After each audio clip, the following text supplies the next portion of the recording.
বন্দর নিয়ে তালবাহানা চলবে না, চলবে না। বন্দর নিয়ে তালবাহানা চলবে না, চলবে না। বিদেশিদের দেব না, দিব না। একসাথে হবে সেখানে আমার বন্দর, আমার মা। বন্দর বন্দর করিস না।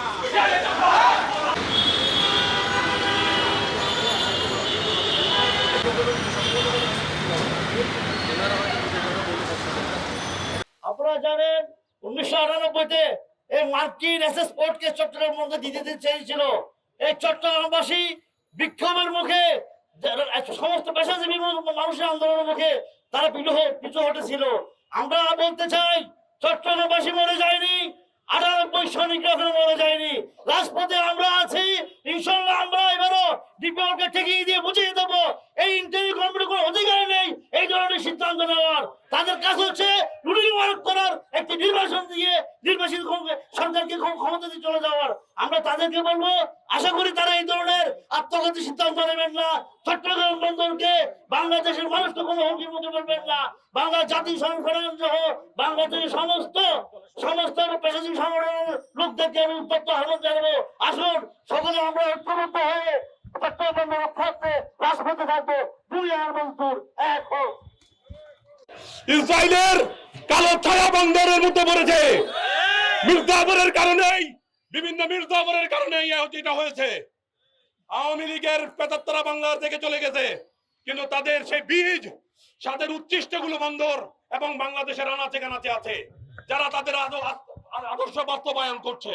আমরা হুঁশিয়ার উচ্চারণ করে দিতে চাই, কোন বাধা, কোন বিপত্তি, কোন নিষেধাজ্ঞা বাংলার মানুষ মানবে না। চট্টগ্রামের মানুষ তাদের জীবন দিয়ে চট্টগ্রামের এই সম্পদ রক্ষা করবে। আপনারা সবাই আমাদের সাথে আছেন। আপনাদেরকে ভবিষ্যৎ আন্দোলন সংগ্রামে আমরা আমাদের পাশে পাবো। আমাদের আন্দোলন চলবে, কারণ আমরা মনে করি, আমরা বিশ্বাস করি আমাদের আন্দোলন ন্যায্য। এ দেশের জন্য, এ দেশের প্রতিটি ইঞ্চি মাটি রক্ষা করার জন্য আমরা আন্দোলনে নেমেছি। কোনোভাবে এইটি বিদেশি কোম্পানির হাতে তুলে দেওয়া যাবে না। আমরা জানি এই কিছুদিন আগেও সমস্ত জাতীয় মিডিয়াতে নিউজ এসেছে যে এই বন্দর একটি লাভজনক প্রতিষ্ঠান। বছরে 3000 কোটি টাকা এই বন্দর থেকে আসে, 1000 কোটি টাকা তারা ট্যাক্স দেয় এবং 2000 কোটি টাকার নিট মুনাফা। এইরকম একটি সক্ষম বন্দর আজকে বিদেশিদের হাতে তুলে দেওয়ার মধ্য দিয়ে আমরা দেখছি একটি জাতীয় সম্পদ বিরোধী ষড়যন্ত্র চলছে। সংগ্রামী বন্ধুগণ, আমি একটা কথা বলতে চাই, সেটা হলো বাংলাদেশের স্বাধীনতা দিবস কবে ভাই? 26শে মার্চ নাকি? বাংলাদেশের স্বাধীনতা দিবস 26শে মার্চ। কিন্তু আপনারা বাংলাদেশের স্বাধীনতার ইতিহাসের বই ঘাটলে পাবেন চট্টগ্রাম বন্দরে সোয়াজাহাজ থেকে অস্ত্র নামানোর জন্য 24শে মার্চ চট্টগ্রাম বন্দরের শ্রমিক কর্মচারীরা রাস্তায় গাছের গুঁড়ি ফেলে পাকিস্তানিদেরকে এখানে প্রতিবন্ধকতা সৃষ্টি করে 24শে মার্চে স্বাধীনতা ঘোষণা করে দিয়েছিল এই বন্দরের শ্রমিক কর্মচারীরা। আজকে সেই কাঠ দিয়ে তৈরি জেটি, কাঠ দিয়ে তৈরি বন্দর আজকে সারা পৃথিবীর আধুনিক বন্দরে রূপান্তরিত হয়েছে। সারা বিশ্বে 4000-এর অধিক বন্দর আছে, তার মধ্যে চট্টগ্রাম বন্দরের স্থান 54তম। তাহলে আমরা বলতে চাই সরকারকে, সারা পৃথিবীতে যেই বন্দর নিজের মাথা উঁচু করে দাঁড়িয়ে আছে এবং প্রতি বছর যেই বন্দর day by day cargo handling এবং কন্টেইনার হ্যান্ডলিং এর মধ্যে উন্নতি করছে, প্রতি বছর রেভিনিউ বৃদ্ধি পাচ্ছে, প্রতি বছর আপনারা জানেন প্রতি বছর আমরা অনেক দূর এগিয়ে যাচ্ছি। তাহলে আমরা যেহেতু ডে বাই ডে আমাদের উন্নতি হচ্ছে, আমরা কার্গো হ্যান্ডলিং এর সক্ষমতা বাড়াতে পারছি, চট্টগ্রাম বন্দরকে আরো আধুনিকরণে এবং বিশ্ব বাজারে তুলে ধরার জন্য আমরা কাজ করে যাচ্ছি। তাহলে এই বন্দরকে কেন আপনি বিদেশিদের হাতে তুলে দিবেন? নিষেধাজ্ঞা দিয়েছেন, এই সমস্ত এলাকা ঘিরে ফেলা হবে। এই চট্টগ্রামের মানুষ আপনাদেরকে বিনা শর্তে চুক্তি গোপন রেখে বন্দরের এই টার্মিনাল গুলো বিদেশিদের হাতে তুলে দিতে দেবে না। অবিলম্বে এই চুক্তিগুলো প্রকাশ করতে হবে। কেন কি কারণে এই চুক্তিগুলো বিদেশিদের সাথে করা হচ্ছে, এটা আমাদের সামনে হাজির করতে হবে। এবং আমরা মনে করি একটা ইন্টারিম গভর্নমেন্ট কোন রাজনৈতিক সরকার থাকা না থাকা অবস্থায় এই ধরনের চুক্তি বন্দর নিয়ে তালবাহানা চলবে না, চলবে না। বন্দর নিয়ে তালবাহানা চলবে না, চলবে না। বিদেশিদের দেব না, একসাথে হবে সেখানে। আমার বন্দর আমার মা, বন্দর বন্দর করিস না।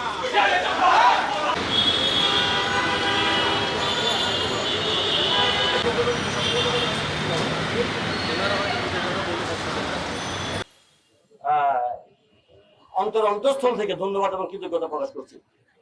বন্ধুগণ, আপনারা জানেন চট্টগ্রাম বন্দর বাংলাদেশের অর্থনীতির লাইফলাইন। এই চট্টগ্রাম বন্দরকে ঘিরে বাংলাদেশের অর্থনীতি, যত শিল্প কারখানা, যত ধরনের প্রযুক্তি, যত কিছুই আমরা করছি এই চট্টগ্রামের মধ্য দিয়ে, বন্দরের মধ্য দিয়ে করছি। এই বন্দরটি একটা সেবামূলক প্রতিষ্ঠান, যার মাধ্যমে সারা বাংলাদেশের অর্থনীতি। আজকে দেখেন, চট্টগ্রাম বন্দর যদি বছরে 3000-4000 কোটি টাকা যদি নেট প্রফিট করে থাকে, চট্টগ্রাম বন্দরকে ঘিরে কাস্টমস এই বছর যেটা করেছে ৭৬,০০০ কোটি টাকা তারা শুল্ক আদায় করেছে। এই চট্টগ্রাম বন্দরে নিউ মেরিন কন্টেইনার টার্মিনাল বাংলাদেশের সবচেয়ে বড় একটি টার্মিনাল। এই টার্মিনালটি আপনারা জানেন, বাংলাদেশের কন্টেইনার হ্যান্ডেলিং এর মোট ৯৮% চট্টগ্রাম বন্দর দিয়ে হয়ে থাকে। ৯৮% কন্টেইনার হ্যান্ডেলিং এর মধ্যে ৪৫ থেকে ৫০% হয়ে থাকে এই নিউ মেরিন কন্টেইনার টার্মিনাল দিয়ে। এই টার্মিনালটি বাংলাদেশের সবচেয়ে বড় টার্মিনাল এবং লাভজনক টার্মিনাল। আপনারা জানেন, গত ২০২৩ অর্থ বছরে কন্টেইনার হ্যান্ডেলিং এর টার্গেট ছিল সরকারের পক্ষ থেকে ১০ লক্ষ, আমরা করেছিলাম ১২ লক্ষ প্লাস। ১২,৯৮,০০০। আজকে ২০২৩-২৪ অর্থ বছরে, এটা ২২-২৩ ছিল, ২৩-২৪ অর্থ বছরে ১০ লক্ষ টার্গেট ছিল, আমরা করেছি ১২,৯৭,০০০ প্লাস। আমরা গত বছরের চেয়ে ১৭৫২ কোটি টাকা অতিরিক্ত লাভ করেছি এই কন্টেইনার হ্যান্ডেলিং থেকে। আজকে করিডোর, আজকে চট্টগ্রাম বন্দর, সেন্ট মার্টিন একই সুতোয় গাথা।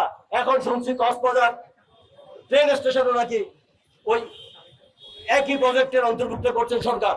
আমরা বলতে চাই, চট্টগ্রাম বন্দর শুধু বাংলাদেশের অর্থনীতি নয়, চট্টগ্রাম বন্দরের পাশে যে সমস্ত স্থাপনাগুলো আছে সবগুলো বাংলাদেশের জাতীয় গুরুত্বপূর্ণ স্থাপনা। আজকে চট্টগ্রাম বন্দর যদি বিদেশিদেরকে দিয়ে দেওয়া হয়, বন্দরের ট্যারিফ বাড়াতে হবে, যার ইম্প্যাক্ট পড়বে সাধারণ জনগণের উপর। যদি বন্দর ট্যারিফ বৃদ্ধি করা না হয়, চট্টগ্রাম বন্দর আজকে যেই অর্থ আয় করছে বা বাংলাদেশ সরকার যেটা আয় করছে, কাস্টম যেটা আয় করছে, সেই জায়গায় আমরা থাকবো না, তার চেয়ে আমরা নিচে চলে যাব। এই ডিপি ওয়ার্ল্ড চট্টগ্রাম বন্দর অপারেট করে যে অর্থ আয় করবে, সে আমার দেশে রাখবে না, সে তার দেশে নিয়ে যাবে। বলে আমার লাভটা হলো কি? আমার কর্মচারী থাকবে না, আমার অর্থনীতি থাকবে না, আমার অর্থ বিদেশে চলে যাবে। এটা তো হতে পারে না। আজকে চট্টগ্রাম বন্দরকে যদি বিদেশি কোম্পানির কাছে দেওয়া না হয়, বাংলাদেশের অর্থনীতি যেমন বাড়বে, বাংলাদেশের জাতীয় নিরাপত্তা রক্ষা পাবে।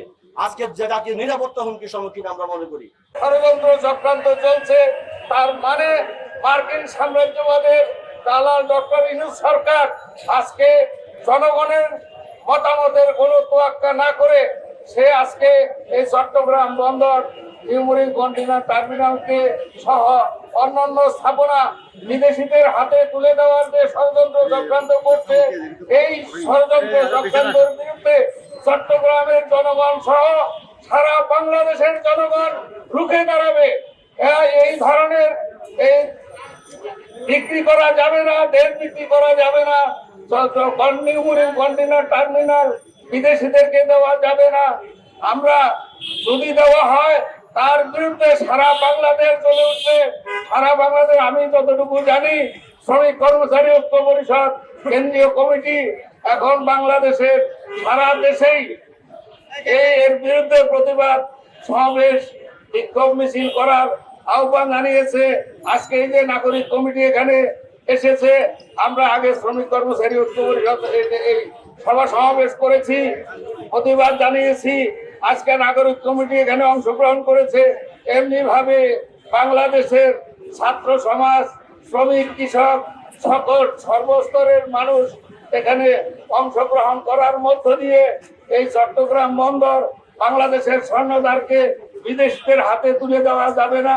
আমরা তা দিতে পারি না, আমরা তা দেব না। আমরা এর বিরুদ্ধে চূড়ান্ত লড়াই করব। সিন্ধুবাদের সরকারের পরিকল্পনা তিনি বাস্তবায়ন করতে যাচ্ছেন। আমরা বুঝি না, বুঝতে পারি না। আমরা সাধারণ জনগণ, আমরা সাধারণ কম লেখাপড়া জানা, কম শিক্ষিত মানুষ, আমরা বুঝি না এই নোবেল লরিয়েট তিনি কি বুঝে, কেন এই পরিকল্পনা বাস্তবায়ন করার জন্য তিনি প্রথমে বললেন আমরা যারা বাধা দেয় তাদেরকে বোঝাবো, বুঝিয়ে দলে আনবো। তারপরে বললেন বোঝানোর জন্য দরকার নাই, আমরা জনগণকে নিয়ে প্রতিহত করব। আপনার পেছনে জনগণ আছে নাকি? আপনাকে কে বসাইলো? আপনি নিজে বলেন যে আপনাকে বসাইছে ছাত্ররা। খুব ভালো কথা, ছাত্ররাই ম্যান্ডেট দিয়েছে আপনাকে যে বন্দর ইজারা দিয়ে দেন। সাথী বন্ধুরা, এই বন্দর থেকে চট্টগ্রাম সিটি কর্পোরেশন 100 কোটি টাকা পায়, এই বছরে 100 কোটি টাকা দিয়েছে নাগরিক সুবিধা উন্নয়নের জন্য। সাথী বন্ধুরা, এই টাকা এই বিদেশি প্রতিষ্ঠানকে ইজারা দেওয়া হলে এই টাকা তো থাকবে না, সিটি কর্পোরেশন এই টাকা পাবে না, তাহলে চট্টগ্রামের নাগরিক সুবিধা কমে যাবে। সাথী বন্ধুরা, আমরা অতীতে জনগণকে সাথে নিয়ে এই সমগ্র অগণতান্ত্রিক যে কর্মকাণ্ড ছিল, এসএস পোর্টের কথা আমার পূর্ববর্তী বক্তা বলেছেন, আমরা চট্টগ্রামের ফুসফুস সিআরবি নিয়ে বাণিজ্য করতে চেয়েছিল রেল মন্ত্রণালয়, চট্টগ্রামের জনগণকে নিয়ে আমরা সেটি ঠেকিয়েছি। চট্টগ্রামের ফুসফুস সিআরবিকে বিদেশি প্রতিষ্ঠানের কাছে বা দেশি প্রতিষ্ঠানের কাছে ইজারা দেওয়ার আন্দোলন সফল হয়েছে। সাথী বন্ধুরা, আমি বিশ্বাস করি জনগণকে সাথে নিয়ে যে কোনো কর্মসূচি, কঠোর থেকে কঠোরতর কর্মসূচির মাধ্যমে আমরা সরকারের এই অবস্থান থেকে তাকে ফিরিয়ে আনবো। চট্টগ্রাম বন্দরের সাথে পৃথিবীর অন্যান্য বন্দরের তুলনা খাটে না। চট্টগ্রাম বন্দরের গভীরতা মাত্র 9 মিটার, তাও জোয়ার ভাটার উপর নির্ভরশীল। এখানে চট্টগ্রাম বন্দরের সাথে জাতীয় মহাসড়ক, রেলের সেরকম কোনো একটা মাত্র করিডোর নেই। অথচ আপনারা জানেন সিঙ্গাপুর, মালয়েশিয়া সেই সব দেশে যে আবুধাবির যে পোর্টের তুলনা করা হচ্ছে, সেখানে বন্দরের গভীরতা, পানির গভীরতা হচ্ছে 17 থেকে 25 মিটার, সেখানে একসাথে 20 থেকে 25টা জাহাজ ঢুকতে পারে। অথচ চট্টগ্রাম বন্দরের পাশাপাশি 5টা জাহাজ এর বেশি ঢুকতে পারে না। ফলে আমরা বলতে চাই চট্টগ্রাম বন্দরের সাথে বিদেশের বন্দরের তুলনা দেয়া সেটা একটা ষড়যন্ত্র উদ্দেশ্য প্রণীত ভাবে। আমরা বলতে চাই স্বাধীনতার 54 বছর পরও কেন চট্টগ্রাম বন্দর কর্তৃপক্ষ চালাতে পারবে না, এই প্রশ্নের আমরা জবাব চাই। আমরা মনে করি সম্পূর্ণ লাভজনক থাকা সত্ত্বেও বন্দর প্রতি বছর 2,500 কোটি টাকা লাভে আছে। প্রথম আলোর হিসাবে 2,500 কোটি টাকা লাভ থাকার পরও কেন বন্দরের সক্ষমতা নাই বলে এই বন্দর বিদেশের হাতে তুলে দেওয়া হবে। আমরা বলছি এই বন্দরের মাধ্যমে দেশের অর্থনীতি সার্বভৌম নির্ভরশীল। এই একমাত্র সমুদ্র বন্দর, ভারতে 200টা বন্দর আছে, ওই আমেরিকায় প্রায় 2000-এর মতো বন্দর আছে, অথচ বাংলাদেশে একটা মাত্র কার্যকরী সমুদ্র বন্দর। ফলে বাংলাদেশের সাথে সিঙ্গাপুর, মালয়েশিয়া, শ্রীলঙ্কা তুলনা দিবেন না, আমেরিকার তুলনা দিবেন না। আমরা বন্দরের শ্রমিক কর্মচারীদেরকে আহ্বান জানাই, সমস্ত ভয়ভীতি উপেক্ষা করে আপনারা নেমে আসুন। এই সরকার ওই বন্দরের এলাকায় যে 1 মাসের জন্য নিষেধাজ্ঞা দিয়েছে, আমরা মনে করি এটা হচ্ছে চট্টগ্রাম বন্দর বিদেশের হাতে তুলে দেওয়ার জন্য যে প্রতিবাদ, সেটাকে দমন করার জন্য।